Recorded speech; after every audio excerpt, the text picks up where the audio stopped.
Hello students, welcome back. In this video, we are going to discuss the model test paper of class 10 IT 402 for term 1 session 2021-22. तो अब हमारी जो series होगी वो model test papers की होगी because as we all know 25 November को IT 402 का आपका एग्जाम है. सो आज हम स्टार्ट करते हैं फर्स्ट पेपर के साथ. इसमें आपके फर्स्ट 6 क्वेश्चंस जो होंगे वो एम्प्लॉयबिलिटी स्किल्स में से आएंगे जिसमें से आपको 5 अटेम्प्ट करने हैं और रेस्ट ऑफ द क्वेश्चंस आपके स्टूडेंट्स आएंगे part be subject specific skills में से जिसमें सेक्शन बी में आप अटेम्प्ट करेंगे 15 आउट ऑफ 20 और सेक्शन सी में आप अटेम्प्ट करेंगे 5 out of 7.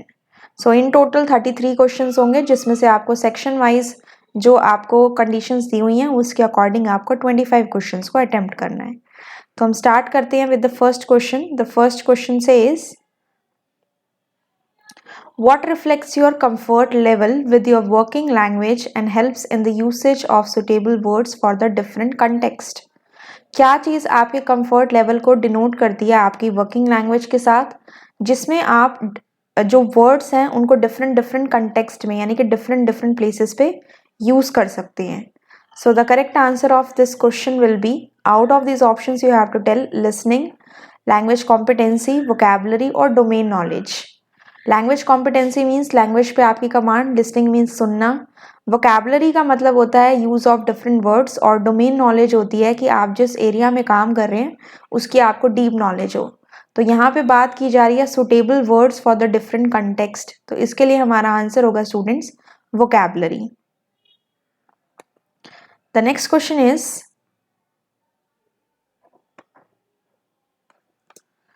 In Windows operating system what is the taskbar. Windows operating system में टास्क बार क्या होता है? It is a part of the interface from which clicking just once opens an app. It is a menu that shows upon clicking on start button. It is a long horizontal bar at the bottom of your screen और none of these. ये आपके interface का part होता है जिसको click करने पे आपकी कोई ऐप ओपन होती है. ये कोई मेन्यू होता है जिसको क्लिक करने पे आपका स्टार्ट बटन ओपन होता है या फिर लॉन्ग हॉरिजॉन्टल बार आपकी स्क्रीन के बॉटम में. तो हमें बताएं हमारी जो डेस्कटॉप स्क्रीन होती है स्टूडेंट्स उसके नीचे एक बार होता है लॉन्ग हॉरिजॉन्टल बार जिसमें लेफ्ट साइड आपका स्टार्ट बटन होता है और राइट साइड आपका नोटिफिकेशन एरिया होता है. So the correct answer will be option number C, right. Next question is question number 3. What is the quick way of launching the run window. अगर आपको अपने system में रन विंडो को start करना है तो आप उसको क्विकली कैसे लॉन्च कर सकते हैं? Press the R button, press the control R button, press the Windows key plus R button और नन ऑफ दीज. तो इसके लिए हमारे पास शॉर्टकट की होती है students Windows plus R. Windows plus R को जब आप प्रेस करते हैं तो आपका वहां से क्या ओपन हो जाता है? रन विंडो आपकी ओपन हो जाती है.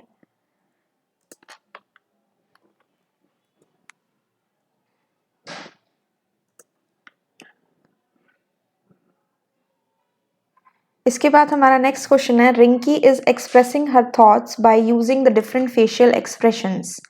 What type of communication is she using. Facial expressions की बात हो रही है तो यानी कि यहाँ पे हम कुछ बोल के नहीं बता रहे ना ही हम कुछ लिख के बता रहे हैं. तो वो चीज़ हमारी किस में होती है जिसमें हम लिसनिंग और स्पीकिंग और हमारा जो राइटिंग पार्ट होता है that is in the verbal communication. लेकिन यहाँ पे हमारे पास क्या है? फेशियल एक्सप्रेशंस हैं. तो ये हमारा स्टूडेंट्स आएगा नॉन वर्बल कम्युनिकेशन में. नॉन वर्बल कम्युनिकेशन में हमारे फेशियल एक्सप्रेशंस आते हैं, गेस्चर्स आते हैं और बॉडी लैंग्वेज आती है. तो ऑप्शंस है हमारे पास verbal, non verbal, handwritten और विजुअल. 3 तरह की हमारी कम्युनिकेशन होती है, verbal, non verbal and visual. So the correct answer will be non verbal communication. Question number 5 is which of the following term defines the systematic efforts to direct the thoughts, feelings and actions towards the attainment of one's goals. इनमें से कौन सी term इस चीज़ को define करती है जिसमें आप अपने थॉट्स, फीलिंग्स और एक्शंस को अपने गोल्स को चेस करने में या अपने गोल्स को अटेन करने में लगा देते हैं? Self regulation, self motivation, self dedication और सेल्फ अवेयरनेस. तो इस चीज़ को हम स्टूडेंट्स कहते हैं सेल्फ रेगुलेशन. सेल्फ मोटिवेशन में हम जो अपने थॉट्स हैं उनको इम्प्लीमेंट करते हैं. डेडिकेशन में उस काम को हम बहुत अच्छे से करते हैं और अवेयरनेस में हमें अपनी सेल्फ अवेयरनेस में हम अपनी स्ट्रेंथ और वीकनेस को एनालाइज करते हैं. Okay, next question is question number 6. What is the single most important skill to keep your actions in track for the successful completion of your task in hand? सबसे ज़्यादा important single skill जिससे कि आप अपने actions को track करके रख सकें ताकि आपके हाथ में जो भी काम है वो सक्सेसफुली कंप्लीट हो सके. Multitasking ability, negotiating skills, discipline और फ्लेक्सिबिलिटी. मल्टीटास्किंग एबिलिटी हो गई एक टाइम पे बहुत सारे काम करना. नेगोशिएटिंग स्किल्स हो गए कि हम कोई काम चीज़ परचेज कर रहे हैं तो हम उस पर प्राइस पे नेगोशिएट कर पा रहे हैं, कम करवा रहे हैं. डिसिप्लिन हो गया कि काम को बिल्कुल टाइमली कर रहे हैं. और फ्लेक्सिबिलिटी होगी एडजस्टिंग टू द सिचुएशन. तो किसी भी काम को जो हमारे हाथ में है उसकी सक्सेसफुल कंप्लीशन के लिए हमें सबसे पहले क्या चाहिए? Discipline. So the correct answer of this question will be discipline. Right, these still 6 questions. ये आपके सेक्शन ए के क्वेश्चंस होंगे. अब हमारा स्टार्ट होता है सेक्शन बी. क्वेश्चन नंबर 7 से लेके 26 तक आपका सेक्शन बी रहेगा. What is the meaning of the toggle case? Toggle case का मतलब क्या होता है? It means changing the upper case to lower case. It means changing the upper case to lower case. Okay, here it will come lower case to upper case. यहाँ पे आपके दो option same हो गए. यहाँ पे आएगा लोअर केस और यहाँ पे आपका आएगा upper case. It means changing all the lower case to upper case and vice versa और नन ऑफ दीज. देखिए क्लास, हमारे पास इसके अंदर 2-3 केसेस होते हैं. इसमें आपका एक लोअर केस होता है जिसको जब आप अपने टेक्स्ट को सेलेक्ट करते हैं और लोअर केस करते हैं तो सारे लेटर्स आपके स्मॉल हो जाते हैं. अपर केस करते हैं तो सारे कैपिटल हो जाते हैं. और टॉगल केस में क्या होता है? जो भी आपके लोअर केस में थे वो अपर केस हो जाते हैं और वाइस वर्सा. यानी कि जो लोअर केस से अपर केस और अपर केस आपके हो जाएंगे लोअर केस में. ओके, और सेंटेंस केस, टॉगल केस की बात करें तो इसका करेक्ट आंसर होगा हमारा ऑप्शन नंबर सी. एक सेंटेंस केस होता है आपका जिसमें आपके फर्स्ट वर्ड का फर्स्ट लेटर कैपिटल हो जाता है. That is the sentence case. Okay, next question is question number 8.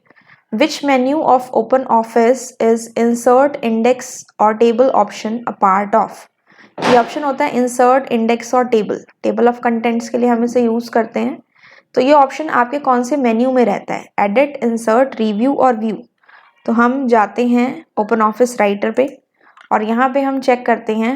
Insert के अंदर you will get the option indexes and tables में आपका होता है इंडेक्सेस एंड टेबल्स नाम से. तो इसलिए हमारा जो करेक्ट आंसर होगा इस क्वेश्चन का that will be insert menu. Right, next we have is question number 9. Why is goal seek required? Goal seek हमें क्यों चाहिए? To arrive at a value as an input given the output. जब हमें output पता हो और हमें input चाहिए हो. To arrive at an output given the input, जब हमें इनपुट पता हो आउटपुट चाहिए हो. या फिर आउटपुट के चेंज होने से क्या क्या इनपुट्स आ रहे हैं वो हमें गेस करने हो. और the last option is none of these. तो इसके अकॉर्डिंग स्टूडेंट्स इसको आप ऐसे याद रख सकते हैं, गोल सीक, गोल को देखो. गोल मीन्स द आउटपुट. ठीक है, तो आपके पास मान लीजिए स्पीड है, डिस्टेंस है और टाइम है. यहाँ डिस्टेंस ले लेते हैं, यहाँ टाइम ले लेते हैं और आपके पास यहाँ पे स्पीड है. तो अगर मैंने 100 यहाँ पे डिस्टेंस लिया हुआ है और स्पीड आई वॉन्ट एज 50, तो मुझे ये पता करना है कि मेरा टाइम क्या है, टाइम कितना होगा. तो गोल सीक का मतलब आप आउटपुट को देख के इनपुट निकालो. तो ये जो आउटपुट से हम इनपुट निकाल रहे हैं ये किस हम फीचर से करते हैं? गोल सीक से करते हैं. तो हमारा करेक्ट आंसर क्या होगा? To arrive at a value as input given the output. So the correct option is option number A. इसमें आपका जो गोल सीक होता है इसमें आप सिर्फ एक इनपुट निकाल सकते हैं, लेकिन इसके जो मोर स्ट्रॉन्गर टूल होता है that is the solver tool, जिसमें आप एक से ज्यादा इनपुट को भी निकाल सकते हैं. ठीक है, ओके, आई हमारे पास question. Which tool is more potent? Potent means strong. Which tool is more strong than the goal seek tool? Goal seek tool में क्या कर रहे हैं? आउटपुट से एक इनपुट को निकाल रहे हैं. और सॉल्वर क्या करेगा? काम यही करेगा, लेकिन आप एक आउटपुट से बहुत सारे इनपुट को निकाल सकते हैं by specifying the maximize, minimize और इक्वलाइज कंडीशंस ऑल्सो. तो इसका आंसर ऑप्शंस में हमारे पास है scenario, solver, data table and या नन ऑफ दीज आएगा. तो इसका ऑप्शन हमारा रहेगा solver. Right, next question is in order to resize the drawing objects you must. Drawing objects आपके क्या होते हैं, जैसे इमेजेस हो गई, चार्ट्स हो गए। मान लीजिए यहाँ पे मेरी कोई इमेज है और मुझे इसे रीसाइज करना है, यानी या तो मुझे इसके साइज को इंक्रीज करना है या डिक्रीज करना है। तो हम क्या कर सकते हैं, click and drag the mouse on the resize handles, use the arrow keys, use the alphabet keys assigned for the task और नन ऑफ दीज। तो इसके लिए स्टूडेंट्स हम क्या करेंगे, हमें यहाँ पे जो इमेज होती है जब हम उसे सेलेक्ट करते हैं तो हम उसके कॉर्नर्स में और उसके मिडल में, टॉप एंड बॉटम साइड में कुछ रीसाइजिंग हैंडल्स देखते हैं, स्क्वायर शेप या सर्कल शेप रहते हैं। और टोटल हमारे पास एक इमेज के ऊपर या चार्ट के ऊपर 8 रीसाइजिंग हैंडल्स रहते हैं। तो हम उन्हें क्लिक करके ड्रैग करते हैं, जिस भी साइड हम ड्रैग करते हैं बाहर या अंदर की तरफ, उसके अकॉर्डिंग हमारी जो शेप है या हमारा ड्राइंग ऑब्जेक्ट है उसके साइज को हम इंक्रीज या डिक्रीज कर सकते हैं। So the correct answer will B click and drag the mouse on the resize handles. Next question is, what is the use of autofill handle in spreadsheet? Spreadsheet में autofill handle का क्या काम है? Fill the cell with the same value, fill the cell with the random value, fill the cell with well-known series of values or none of these. मान लीजिए यहाँ पे मेरे पास एक नंबर है 1, इसके नीचे है 2। अगर मुझे इसके बाद एक सीक्वेंस चाहिए 3, 4, 5, 6, तो मैंने क्या करना है, स्प्रेडशीट में इसे इस तरह से लिखना है। हम इसको प्रैक्टिकली करके देखते हैं।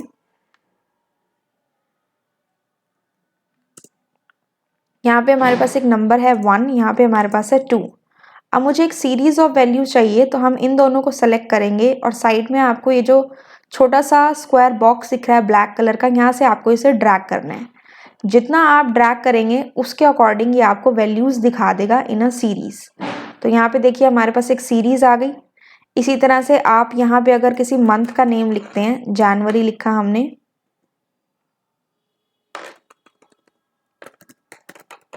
देन हमने लिखा फरवरी, एंड नाउ यू वांट कि हमारे जो मंथ के नेम्स हैं वो अपने इसके बाद सीरीज में आ जाएं, तो हम क्या करेंगे, इसे ड्रैग कर देंगे। ठीक है, यहाँ ऐसे आप ड्रैग करके दिसंबर तक लेके जा सकते हैं। उसके आगे अगर आप करेंगे तो जनवरी से दोबारा स्टार्ट आपका हो जाएगा। तो ये हमारा किस चीज़ का वर्क है, ये हमारा ऑटोफिल हैंडल का काम होता है। ठीक है, ये जो आप देख रहे हैं this is known as autofill handle. अब हमने इसको दोबारा किया, तो जब इस पर डबल क्लिक किया तो जो इसकी मैक्सिमम वैल्यू जहाँ तक ये जा सकता है वहाँ तक ये आ गया।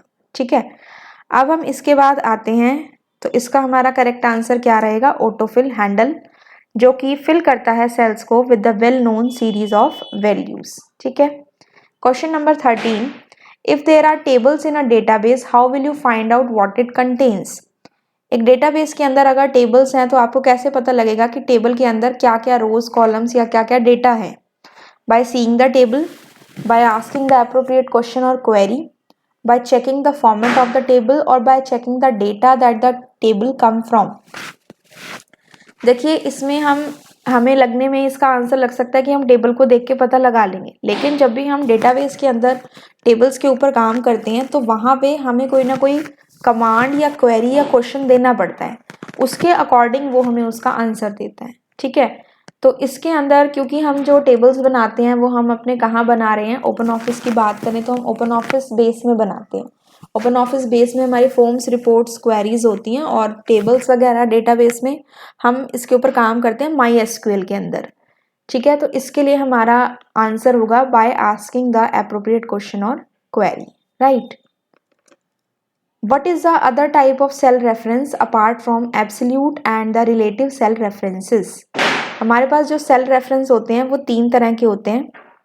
सेल रेफरेंस का मतलब हो गया कि हम कहाँ से एक पर्टिकुलर रेंज को ले रहे हैं।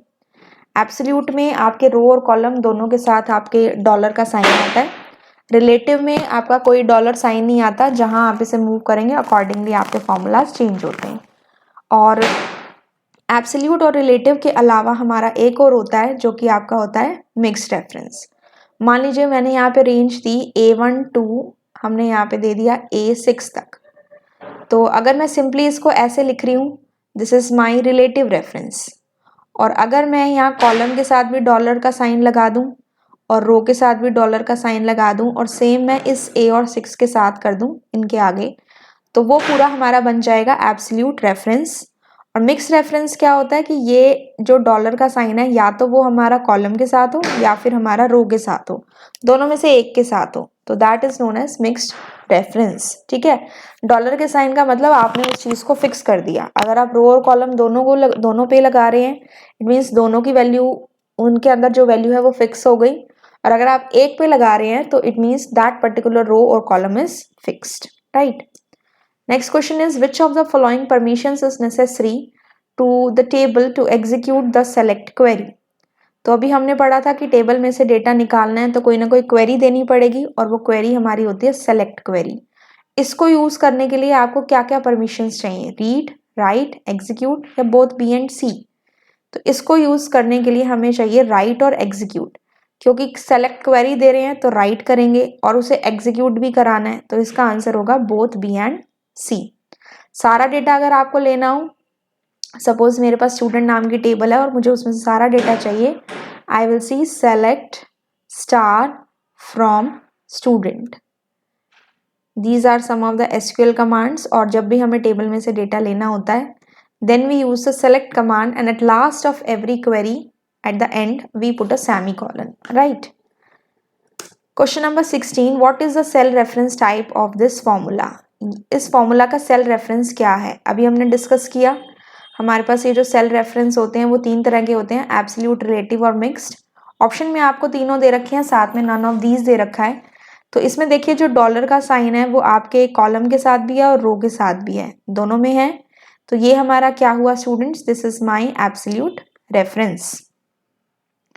Question number 17, what is the name given to a single collection of spreadsheets in a single file?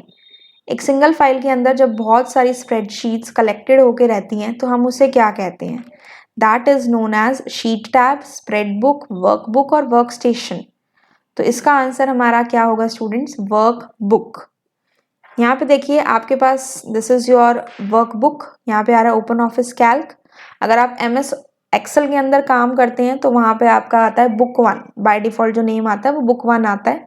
Open office में अनटाइटल्ड 1, 2 इस तरह से आता है। तो यहाँ पे बाय डिफॉल्ट हमारे पास 3 शीट्स हैं, हम चाहें तो इसमें ऐड या डिलीट भी कर सकते हैं, लेकिन ये क्योंकि तीनों शीट्स एक ही फाइल के अंदर हैं, इस फाइल को स्टूडेंट्स हम बोलते हैं workbook, right. Next question, question number 18. What is the name given for a mathematical expression to perform the calculation on data in cells? Cells के ऊपर जब हमें calculation करनी होती है डेटा पे, तो उसका जो mathematical expression बनता है उसे हम क्या कहते हैं? Numbers, equation, functions और formula। तो स्टूडेंट्स mathematical expression जब हम सेल के ऊपर लगाते हैं, every formula starts with an equal to sign. हम कहते हैं जैसे मैथ्स में हमारे पास क्या होता है, A+B। इस तरह से जब हम एक्सेल के अंदर या स्प्रेडशीट्स के ऊपर काम करते हैं तो हम करते हैं इक्वल्स टू A1 + B2, यानी कि सेल एड्रेस दे रहे हैं, तो वो हमारा क्या हुआ? मैथ्स के एक्सप्रेशन जैसा ही हुआ। उसे हम एक्सेल में क्या बोलते हैं, या स्प्रेडशीट्स के ऊपर काम करते हुए हम उसे क्या बोलते हैं? फॉर्मूलाज। ठीक है। Next question, question number 19. How would you specify the range of cells from A4 to C16? A4 से C16 तक अगर आपको range of cells को लेना है तो आप कैसे specify करेंगे? A4 to colon C16, semicolon C16, colon C16 और hyphen 16। तो इस केस में हमारा जो आंसर होगा स्टूडेंट्स, अभी हमने ये पढ़ा भी था, इसके लिए हमारी जो रेंज होती है वो हम कॉलन के साइन से स्पेसिफाई करते हैं, A4 to C16। फिर उसके बाद है style sets include a combination of. Style set के अंदर किस चीज का कॉम्बिनेशन रहता है? Font and size, title, heading and paragraph style, font effects, colour and background और नन ऑफ दीज। तो students digital documentation advance chapter के अंदर आपने स्टाइल्स का सेक्शन पढ़ा है। स्टाइल बेसिकली हमारे यूज होते हैं फॉर्मेटिंग इफेक्ट्स को अप्लाई करने के लिए। तो उसके अंदर हमारे टाइटल, हेडिंग और पैराग्राफ स्टाइल्स तो आते हैं, लेकिन इसने पूछा है कि स्टाइल सेट में होता क्या है। उसमें आपके फॉन्ट इफेक्ट्स होते हैं, कलर और बैकग्राउंड, और भी चीजें होती हैं, लेकिन इसके अकॉर्डिंग हमारा जो ऑप्शन सी है that will be the correct answer, right. Question number 21, what is the name given to the document model that you use to create other documents? एक ऐसा मॉडल, डॉक्यूमेंट मॉडल मतलब एक ऐसा sample जिसकी help से आप दूसरे डॉक्यूमेंट्स को क्रिएट कर सकते हो, उसका क्या नेम होता है? Copy right, copy left, trademark और टेम्पलेट? इफ़ यू रिमेंबर, हमने डिजिटल डॉक्यूमेंटेशन एडवांस चैप्टर में टेम्पलेट्स का टॉपिक पढ़ा था। इसका आंसर आपका क्या होगा? That will B template. Templates बने हुए हैं आपके पास, वहाँ पे कुछ पिक्चर्स लगी हुई हैं या टेक्स्ट है, आपको सिर्फ वो टेक्स्ट या पिक्चर हटा के रिप्लेस करके नई चीज़ लानी है। बाकी आपके जो उसके ऊपर फ़ॉन्ट हैं या उसका साइज़ है या कलर है, दैट विल रिमेन सेम। ठीक है, तो वो हमारे होते हैं स्टूडेंट्स टेम्पलेट। जैसे एक क्वेश्चन ये भी आ जाता है कि एक पर्सन है, उसको अपने डॉक्यूमेंट में हर पेज पे लोगो चाहिए, तो अब वो ये चाहता है कि एक बार वो बना के रख दे, next time he wants to just reuse it. तो उसके लिए which feature of the writer application he will use right template in that case, right. Question number 22. How can you change the different images on a page as if they work as one complete image? बहुत सारी अलग अलग images जो एक page के ऊपर होती हैं, आप उनको किस तरह से क्या फीचर अप्लाई कर सकते हैं कि जब आप एक को मूव करें तो सारी मूव हो, एक को रिसाइज करें तो सारी रिसाइज हो, यानी कि वो सारी इमेजेस मिलके एक इमेज का काम करें। तो उसके लिए हमारे पास ऑप्शंस है अनग्रुपिंग, कास्केडिंग, क्रॉपिंग और ग्रुपिंग। तो इसका आंसर हमारा होगा ग्रुपिंग। जैसे मान लीजिए मेरे पास एक ये इमेज है, एक मेरे पास ये इमेज है, ठीक है, और एक मेरे पास इस तरह से इमेज है।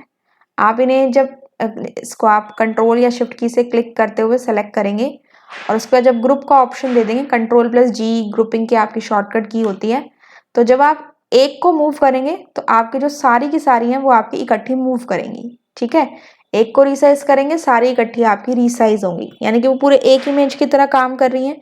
तो इसका आंसर हुआ आपका ग्रुपिंग।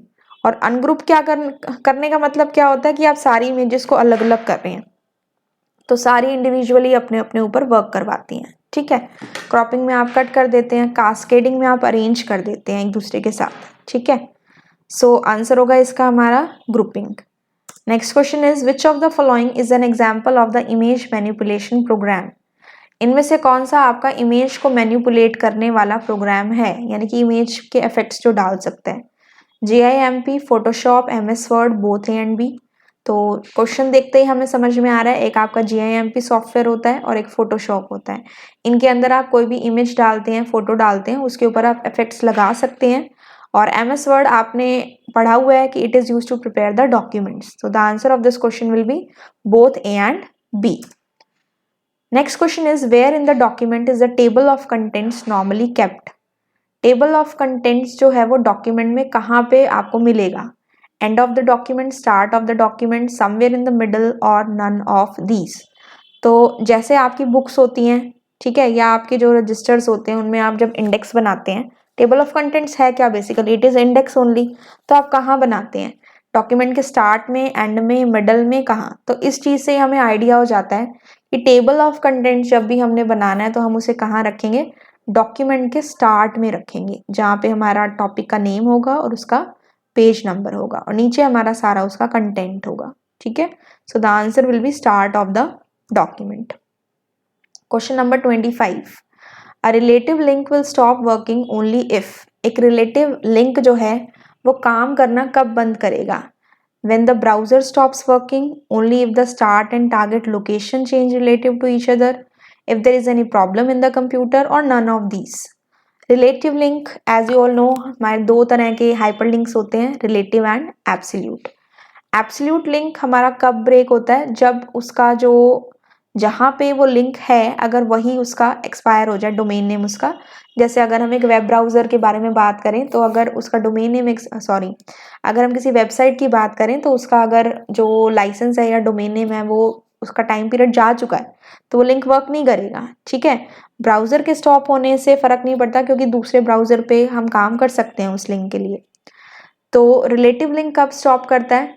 जब उसकी स्टार्ट और टारगेट लोकेशन, स्टार्टिंग और एंडिंग की जो लोकेशन है वो अगर आपस में चेंज होती हैं तब वो स्टॉप करता है। मान लीजिए मेरे पास एक फोल्डर है, उसके अंदर दो फाइल्स हैं जो आपस में लिंक्ड है।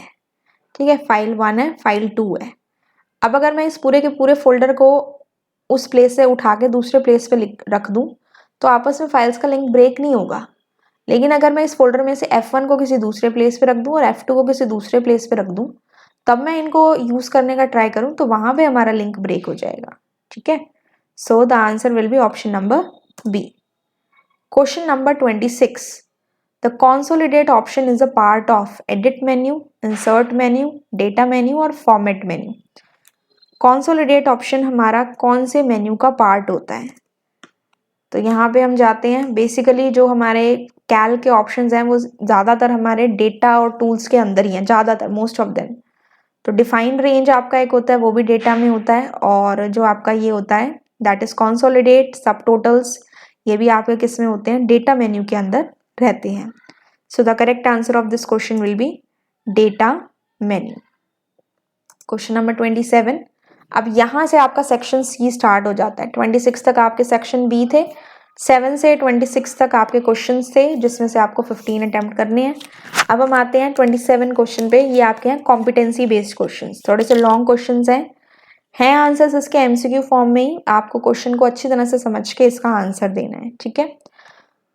Question number 27 says a table exists based on data of many employees of any company. The data is so huge that it is not possible to manually look through the data, but only choice piece of data is required, not all of it. How can the data be queried for?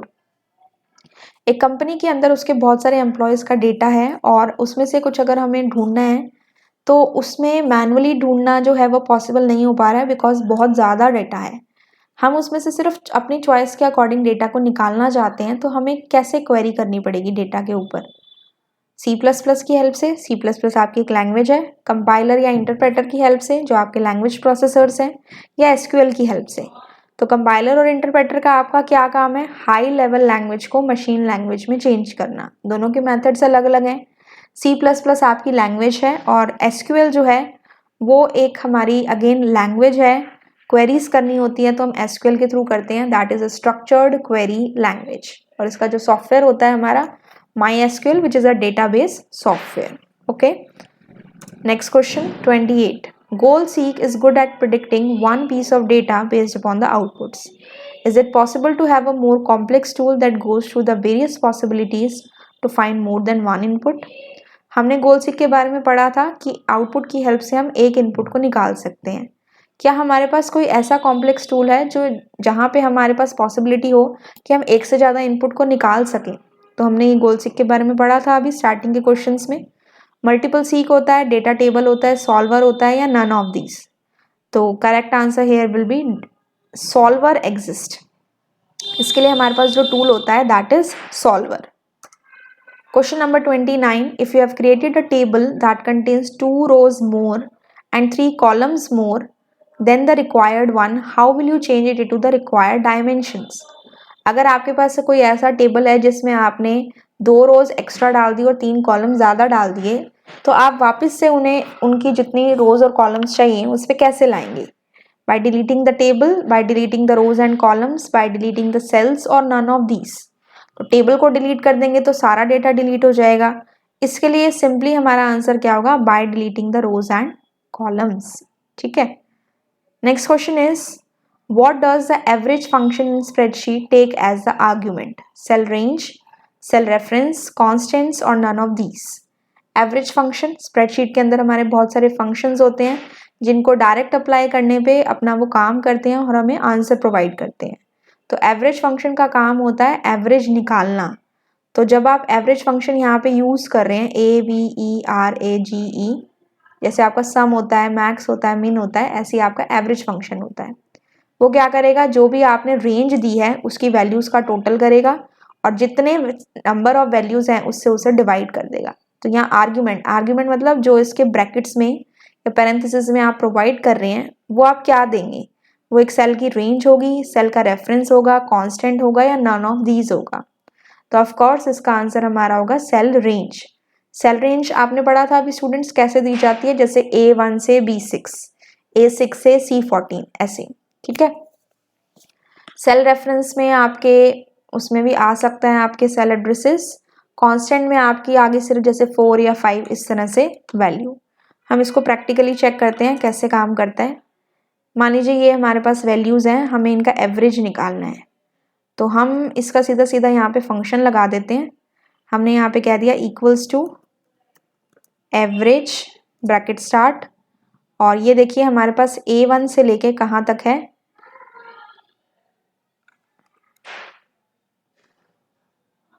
A1 to A12, ये हमारे पास answer आ गया 6.5।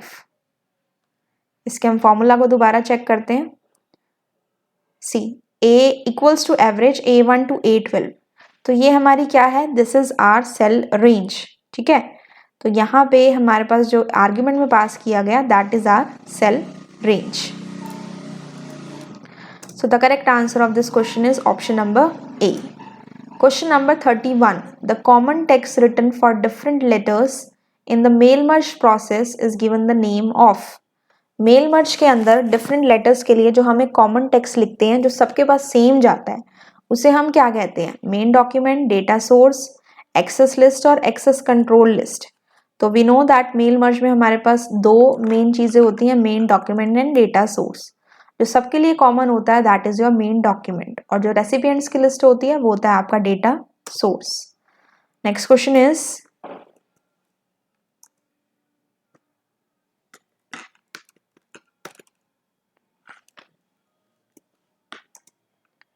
Najimul has a problem of finding out two integral values whose weighted average is a given value. He must find out both the input values that can cause the known output. Which tool he should use from within the spreadsheet software? यानी कि उसके पास क्या है, जो output उसे पता है, the known output, यानी कि आउटपुट पता है, और उसे ये फाइंड आउट करना है कि उसके अकॉर्डिंग दो इनपुट वैल्यू क्या हो सकती हैं जिससे कि वो पर्टिकुलर एवरेज वैल्यू निकाल सके। तो कौन से फीचर को यूज करेगा, गोल सीक, सॉल्वर, सब टोटल और कॉन्सोलिडेट। तो ये क्वेश्चन हमने 3 से 4 फॉर्म में पढ़ लिया जो गोल सीक और सॉल्वर से रिलेटेड है। इसके मेन्यूज हो गए, इसका कौन सा स्ट्रॉन्गर टूल होता है, तो इसको आप अच्छे से पढ़ के जाएं। तो इसका आंसर आपका क्या होगा, जिसमें आपको एक से ज्यादा इनपुट वैल्यू निकालनी है, the answer will be solver, right. Now the last question, question number 33। Which menu of OpenOffice software must you visit in order to see the templates available in Writer? Templates का जो option है वो आपको writer में कौन से menu में मिलेगा, फाइल, होम, इंसर्ट, व्यू। तो स्टूडेंट्स ये हमें मिलेगा इन द फाइल मेन्यू। यहाँ से आप फाइल मेन्यू में जाएंगे, यहाँ पे आपको मिलेगा this is the templates option, ठीक है। तो ये आपका टेम्पलेट का ऑप्शन होता है, यहाँ से आप अपने वर्क को कर सकते हैं, टेम्पलेट को क्रिएट कर सकते हैं। So the answer here will be file menu. So this was all about the first model test paper. We will continue with such more test papers ताकि आपकी जो revision है वो बहुत अच्छे से हो जाए। I am sure you will get very good marks if you revise these test papers very carefully. And साथ साथ आप इनके प्रैक्टिकल भी साथ साथ देखते जाएं, मेन्यूज को देखते जाएं, क्योंकि प्रैक्टिकल देखने से चीज़ें हमें अच्छे से लर्न होती हैं। So I hope students you enjoyed the today's video. In case still any doubt is there, आप comment section में पूछ सकते हैं. Please share the video with your friends so that they can also revise these topics. I will meet you in my next video with another test paper. Till then, have a good day. Keep learning, keep watching. Thank you.